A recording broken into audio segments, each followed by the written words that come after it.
Bonjour à tous, on se retrouve aujourd'hui pour le jour numéro 9 du calendrier de l'Avent et aujourd'hui je vais vous montrer comment réaliser cette suspension avec une petite maison biscuit avec ses petits sucres d'orge. Donc elle est en suspension, elle bouge, je la trouve plutôt pas mal. Donc eh bien c'est parti, on commence tout de suite. Donc vous allez d'abord mélanger de l'ocre et du blanc à part égale pour obtenir cette couleur de pâte.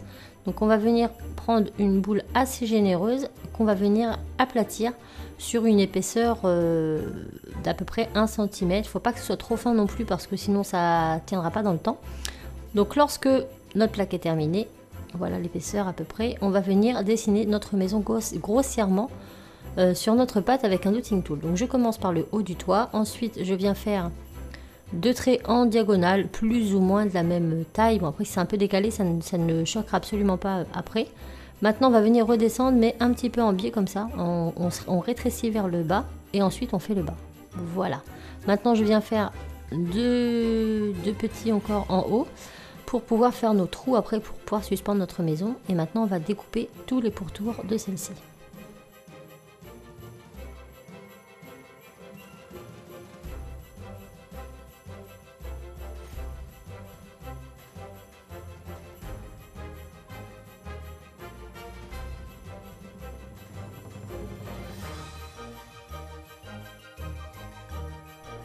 Une fois que c'est découpé, on la prend dans nos mains et on vient refaire un petit peu les formes générales.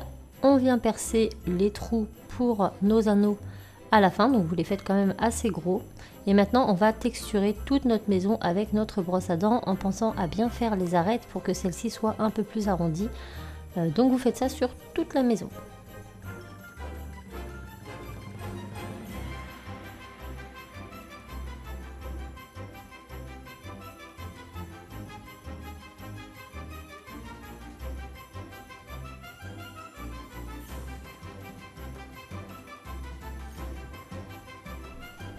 Donc voilà ce que ça nous donne une fois texturé. Maintenant on va passer à la colorisation. Donc je commence par cette couleur un peu écrue que je vais mettre sur l'ensemble de ma maison. Donc là encore ça va dépendre de la couleur de votre pâte. Si la vôtre est suffisamment foncée, vous n'êtes pas forcément obligé de passer cette étape. C'est vraiment vous qui voyez en fait. La colorisation c'est une question de goût. Donc colorez-la comme vous le souhaitez. Moi j'ai mis donc de l'écru partout pour la foncer un petit peu. Ensuite, je vais prendre une couleur un peu brique comme ça que je vais venir mettre sur les bords et que je vais extomper vers l'intérieur pour bien fondre les couleurs. Donc je fais ça sur tout le contour. Et après, je vais venir foncer un petit peu encore avec du brun foncé. Et je vais rajouter une petite touche d'ocre par-dessus pour tout fondre et pour éviter les démarcations. Une fois que ça c'est fait, il ne nous restera plus qu'à passer notre petite maison 5 à 10 minutes au four à 120 degrés pour pouvoir passer après à la décoration.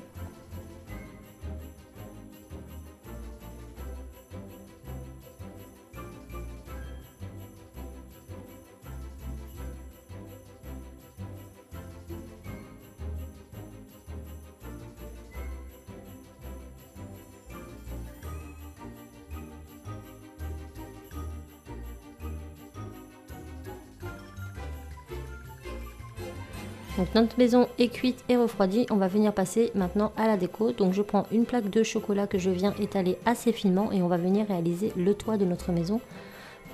Donc lorsque la plaque elle est suffisamment fine, vous allez venir directement la poser comme ça sur votre maison pour avoir un peu les repères. Et vous allez découper grossièrement dans un premier temps et au fur et à mesure vous allez ajuster en fonction de la forme du gâteau qui se trouve en dessous. Donc je vous laisse regarder, ce sera beaucoup plus simple pour vous donner une idée de la découpe.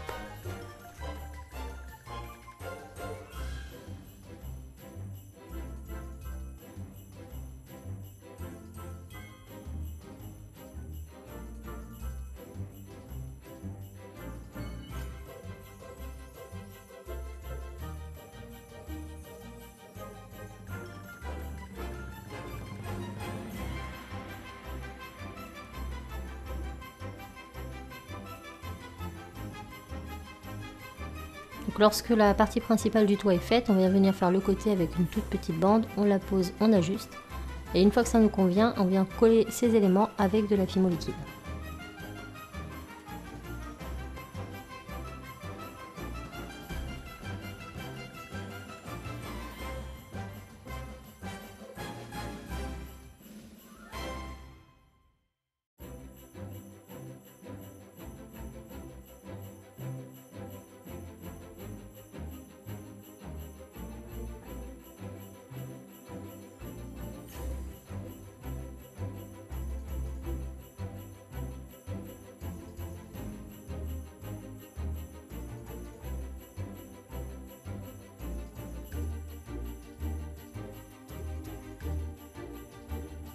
Maintenant, dans une fine plaque de marron, on vient découper notre porte. Donc vous la faites grossièrement et ensuite vous l'ajustez par rapport à la taille de votre maison et par rapport à la taille que vous souhaitez, la forme que vous souhaitez. Donc là par exemple on voit que c'est beaucoup trop large, donc je n'hésite pas à la retailler. Une fois qu'elle nous convient, on vient la coller avec une petite pointe de Fimo liquide.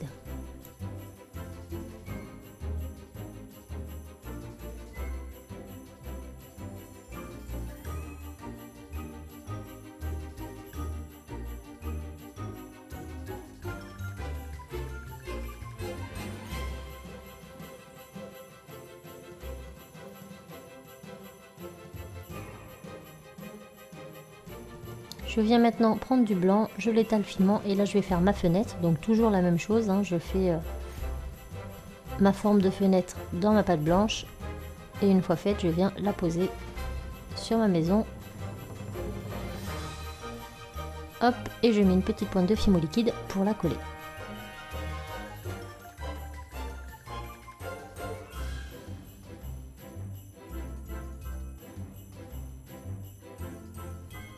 Maintenant on va venir faire le contour de nos portes et de nos fenêtres. Donc avec le blanc je fais un fin colombin.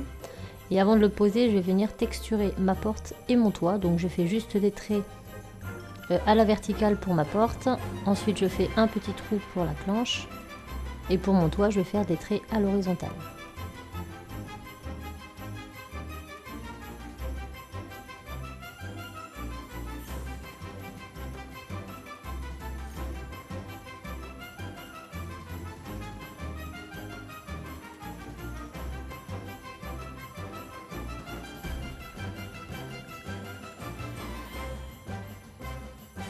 Et maintenant je viens entourer ma porte du fin colombin blanc. Donc je m'aide de mon scalpel et de mes dotting tools pour donner la petite forme. Je coupe l'excédent et le contour de ma porte est réalisé. Maintenant on va venir faire le contour de la fenêtre ainsi que le centre avec de la pâte couleur chocolat. Donc pareil, je fais un long colombin. Une fois qu'il est assez affiné, je vais venir faire le contour de ma fenêtre. Donc je fais un morceau pour l'arrondi et un morceau pour le bas et ensuite j'aurai plus qu'à faire la croix de ma fenêtre.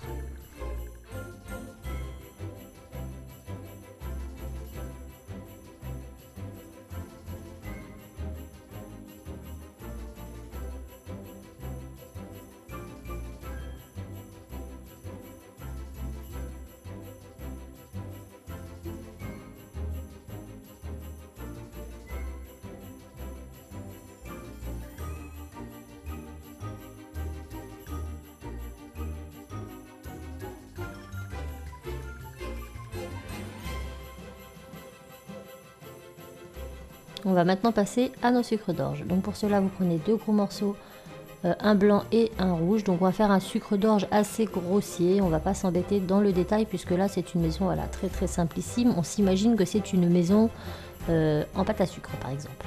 Donc mon sucre d'orge, une fois que je l'ai arrondi comme ceci, donc toujours d'avant en arrière pour pas que les couleurs se mélangent, je vais venir en garder un morceau pour le sucre d'orge du haut. Donc là c'était trop épais donc je le raffine. Hop, on fait notre sucre d'orge, on prend un peu à la taille de la maison, on coupe, on met ça de côté et on va en faire deux autres petits qu'on va mettre sur le côté de notre maison. Donc on retwiste et on l'allonge, on twist, on allonge et ainsi de suite. Et on fait toujours des mouvements de va-et-vient pour ne pas mélanger les couleurs entre elles. Une fois que c'est fait, on va faire deux sucres d'orge qu'on va mettre de chaque côté de la maison à l'aide de la Fimo liquide.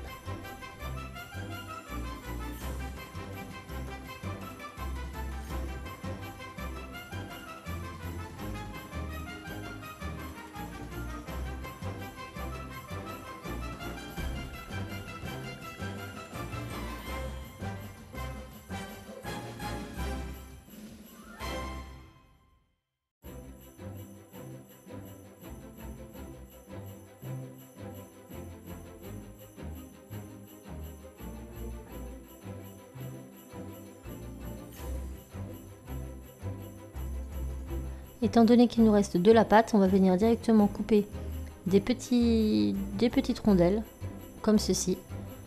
On va en découper plusieurs et on va les disposer tout simplement sur le toit, avec de la Fimo liquide également. Lorsque tous nos éléments seront collés, on va pouvoir les passer au four.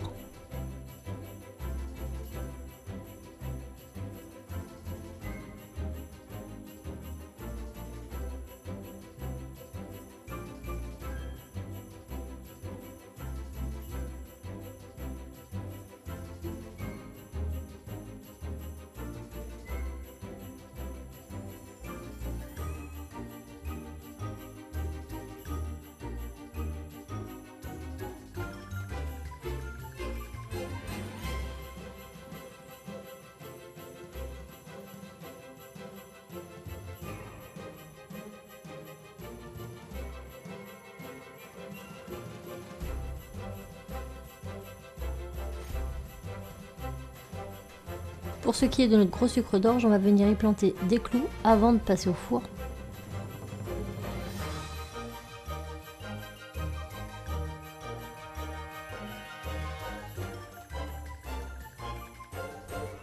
Et voilà, toutes nos décorations sont cuites, donc là je vais venir retirer les clous, les couper à bonne hauteur et les refixer avec de la colle glue.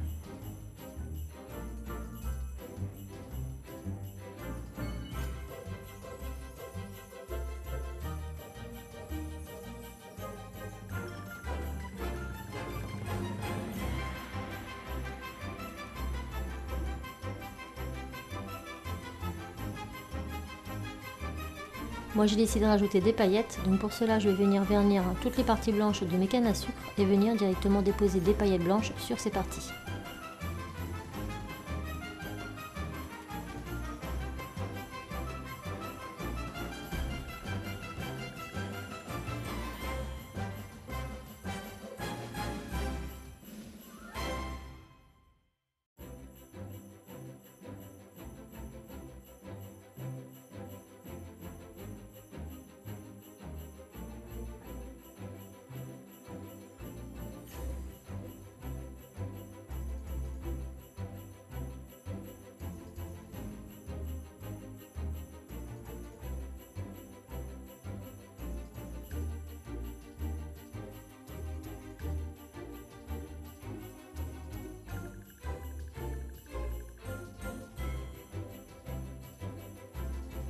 Et maintenant je passe au rouge, donc je fais la même chose, je mets du vernis sur le rouge et je viens mettre directement mes paillettes à l'aide d'un pinceau sur toutes les parties rouges de mes cannes à sucre.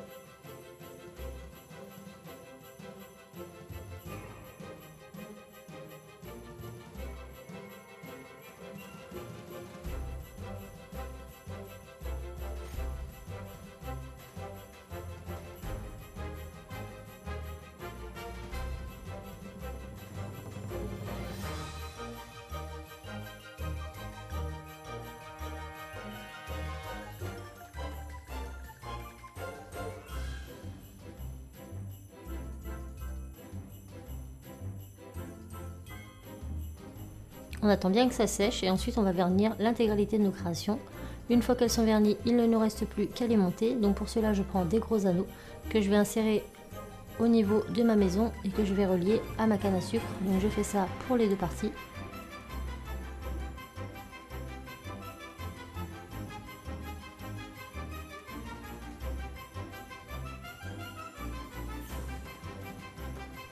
Et pour la suspension, je vais directement prendre un gros nœud satin que je vais venir nouer au centre de ma canne à sucre. Pardon. Donc je fais un nœud et une fois que c'est fait, j'en refais un peu plus haut pour ma suspension. Je couperai l'excédent et ma suspension de sapin sera intégralement terminée. Et voilà ce que ça nous donne, donc j'espère vraiment que cette petite réalisation un peu plus complexe que les autres vous plaira. Moi je me suis bien amusée à la faire et je vous dis à demain pour un autre tuto. Ciao!